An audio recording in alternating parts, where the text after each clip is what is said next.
Il y a du changement dans l'air pour le contrôle technique. On en parle avec un grand spécialiste, Bernard Bourrier. Bonjour. Bonjour. Vous êtes le président d'Autovision. On est en pleine polémique. La communauté européenne veut harmoniser le contrôle technique et le rendre annuel pour les voitures âgées de 6 ans et plus. La France s'y oppose. Où est-ce qu'on en est à l'heure où nous parlons, c'est-à-dire à la mi-décembre? Alors aujourd'hui, effectivement, il y a quelque chose qui est assez ambigu et qui est bizarre. On connaît l'histoire macroéconomique de l'automobile en France, pays constructeur, pays de distribution, pays qui a diverses difficultés dans la filière. C'est pas un scoop, malheureusement, ça fait la une des journaux.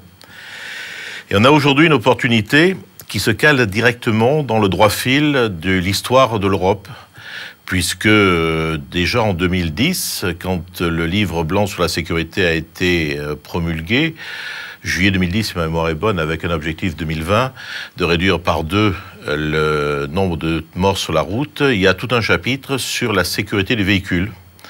Sécurité active et passive, sont du ressort des constructeurs, et maintien de l'état de sécurité du véhicule au cours de sa vie.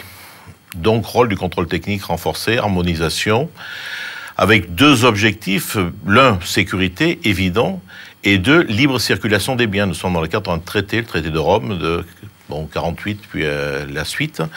Et l'objectif aujourd'hui, c'est de pouvoir permettre une harmonisation de la circulation du véhicule et en même temps de la sécurité routière. Alors ça, c'est les grands cadres dans lesquels nous sommes. À partir de ceci, pendant 2 ans, manifestement, de nombreux acteurs ont travaillé, que ce soit des acteurs anglais, des acteurs allemands, des acteurs italiens. Malheureusement, pas d'acteurs français, force est de le reconnaître, puisqu'on ne les voit apparaître nulle part dans les textes de référence et d'expertise sur lesquels la communauté européenne s'est appuyée. Et le 13 juillet dernier est sorti effectivement 3 projets. 2 projets de règlement et un projet de directive. 2 projets de règlement qui concernent l'un, le contrôle technique des véhicules, l'autre, ce qu'on appelle le contrôle routier, donc contrôle en bord de route des véhicules.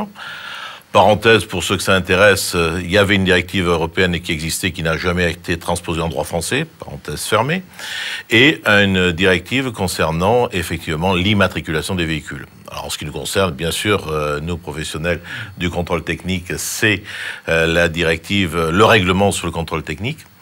Alors là, 2 sujets en sont apparus dans le débat public. Un, la notion de règlement ou de directive. Alors là, on est sur un sujet hyper technique, je pense, qui est le problème de la subsidiarité, de savoir à quel niveau on place la décision. Est-ce qu'on la place au niveau européen ou au niveau français? Et donc, je peux comprendre que le politique ait des réticences à aller vers un règlement pour pouvoir conserver une part régalienne. Là, le débat n'est pas de notre niveau professionnel.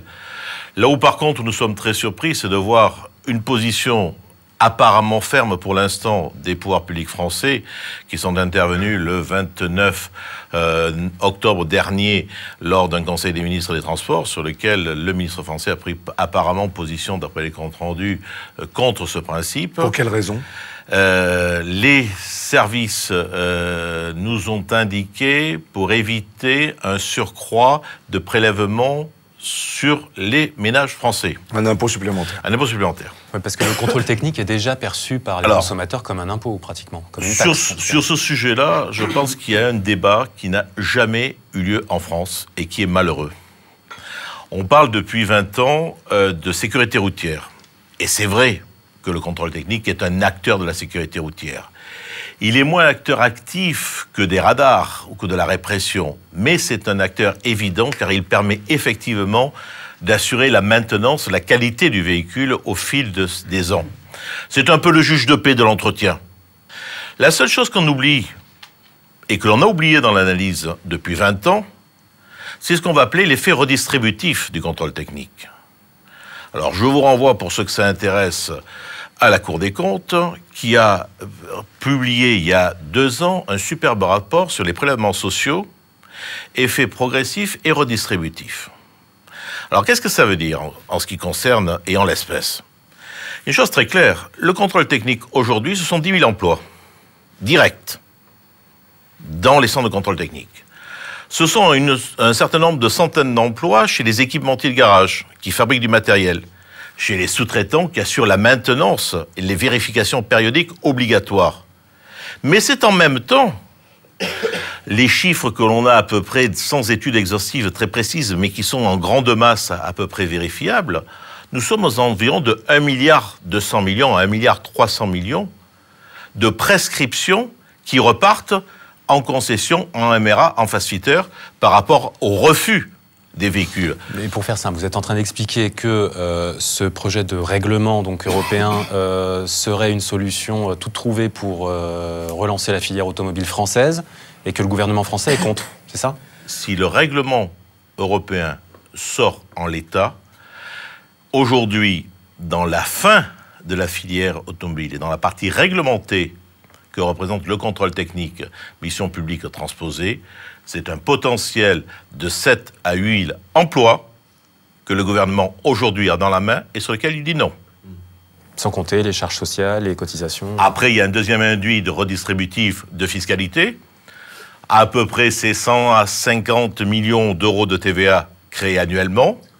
Et on est aux environs de 130 à 150 millions en grande masse de charges sociales annuelles créées. Donc on est en plein débat politique avec un grand P, et la décision sera politique, et à la limite, les lobbies n'y pourront rien. Enfin, je veux dire, la décision finale... C'est un jeu sur lequel, effectivement, il est important que la profession de l'automobile, au sens très large du terme, car l'impact est multiple. L'impact est multiple, pourquoi? Parce que nous sommes, nous, contrôleurs techniques en première ligne, je dirais en front office. Les emplois, c'est nous qui allons les créer, évidemment. Donc c'est vrai qu'il y a 7 à 8 000 emplois qui sont en jeu. Derrière, il est très clair que si à partir de la 6e année, le véhicule passe tous les ans, mécaniquement, il y aura des répercussions, non pas algébrique, mais à la marge de certainement de charges supplémentaires sur la maintenance et sur l'entretien et sur la pièce. Ça, c'est évident.